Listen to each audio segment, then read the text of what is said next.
আসসালামু আলাইকুম বন্ধুরা, আমরা 1 থেকে 5 পর্যন্ত ভিডিও নিয়েছি। পঞ্চম পাঠ। আজকে আমরা যে ভিডিওটির ক্লাস নেব সেই ভিডিওটির ক্লাস নাম্বার হচ্ছে 6ষ্ঠ পাঠ। আর আপনারা এই ভিডিওর যে প্লেলিস্ট আছে সম্পূর্ণ প্লেলিস্ট আপনি দেখবেন, তাহলে অবশ্যই আপনি শিখতে পারবেন। আর যারই ভিডিওই দেখেন না কেন সম্পূর্ণ প্লেলিস্ট দেখবেন। যদি আমার দেখেন তাহলে আমার এই সম্পূর্ণ প্লেলিস্ট আপনি দেখবেন শুরু থেকে শেষ পর্যন্ত। এবং যদি অন্য কারো ভিডিও দেখেও শিখতে চান তাহলে তার ভিডিওর শুরু থেকে শেষ পর্যন্ত প্লেলিস্ট শেষ করবেন।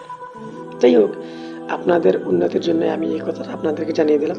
তো আজকে আমরা শিখতে যাচ্ছি আপনার নাদিয়া কায়দা সিবারা থেকে 6ষ্ঠ নম্বর ভিডিও ক্লাস। তো দেখতে পাচ্ছেন এটি হচ্ছে তাজবিদ শিক্ষা। তো আমরা 6ষ্ঠ নম্বর ক্লাসের মধ্যে আছি মিমে সাকিন।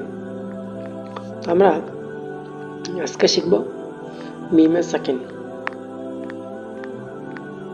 তো চলে আসলাম আহকামু মিম আস-সাকিনা, অর্থাৎ মিম সাকিন পড়ার নিয়ম কয়টি। মিম সাকিন পড়ার নিয়ম হচ্ছে 3টি। মিম সাকিন পড়ার নিয়ম 3টি। কিভাবে মিম সাকিন পড়ার নিয়ম 3টি আমি আপনাদেরকে জানিয়ে দিই। মিম সাকিন পড়ার নিয়ম হচ্ছে ইখফা করা। মিম সাকিন পড়ার নিয়ম হচ্ছে ইদগাম করা। মিম সাকিন পড়ার নিয়ম হচ্ছে ইজহার করা। আপনি কি মুখস্থ করেছেন? ইখফা অর্থ নাকের ভিতরে আওয়াজ নিয়ে গুন্না করে পড়া, ইদগাম অর্থ মিলিয়ে পড়া, এবং ইজহার অর্থ পরিষ্কার করে পড়া গুন্না ছাড়া। এগুলো যদি মুখস্থ করে থাকেন তাহলে এই ভিডিওটি সম্পূর্ণ কিন্তু বুঝবেন।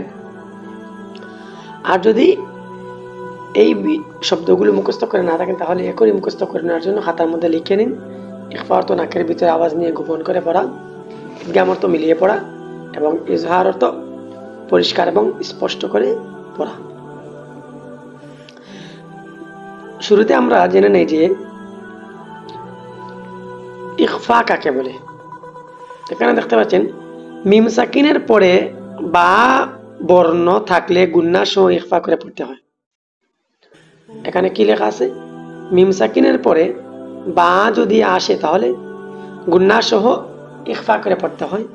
কিভাবে পড়বেন? ওয়ামা হুম বিমুমিনিন, এটা হচ্ছে প্রথম। দ্বিতীয়টি হচ্ছে ইদগাম। মিম সাকিনের পরে যদি মিম আসে তাহলে সাকিনওয়ালা মিমকে পরবর্তী মিমের সাথে মিলিয়ে পড়তে হয়। যেমন কুলুবিহিম মারাদ, এখানে একটি মিমের উপরে জবর আছে, সেই মিমের উপরে তাসদিদ নিয়ে আসলেই হয়ে যাবে। মিম সাকিনের পরে যদি মিম আসে তাহলে ইদগাম ও গুন্না করে পড়তে হয়। তাকে কি বলে? ফি কুলুবিহিম মারাদ। তারপর দেখতে পাচ্ছেন ইজহার। ইজহার অর্থ হচ্ছে পরিষ্কার করে পড়া। এই দুইটা নিয়ম যে আমরা শিখলাম, এই দুইটা নিয়মের বাহিরে কোনো হরফ যদি মিম সাকিনের পরে আসে তাহলে পরিষ্কার করে পড়তে হয়। এটাকেই বলে ইজহারে মিসলাইনে সগীর অথবা ইজহার বলে। তাহলে দেখতে পাচ্ছেন প্রথমটা হচ্ছে ইখফায়ে শাফাউই, দ্বিতীয়টা হচ্ছে ইদগামে শাফাউই, এবং তৃতীয়টা হচ্ছে ইজহারে শাফাউই। ইখফায়ে শাফাউই কাকে বলে? মিম সাকিনের পরে বা আসলে ইখফায়ে শাফাউই। ইদগামে শাফাউই কাকে বলে? মিম সাকিনের পরে মিম আসলে ইদগামে শাফাউই। আর ইজহারে শাফাউই কাকে বলে? মিম সাকিনের পরে বা ও মিম ছাড়া বাকি যে কোনো হরফ আসলে ইজহারে শাফাউই। আর এভাবেই আপনি পড়বেন। আমি 3টা শব্দ পড়ব।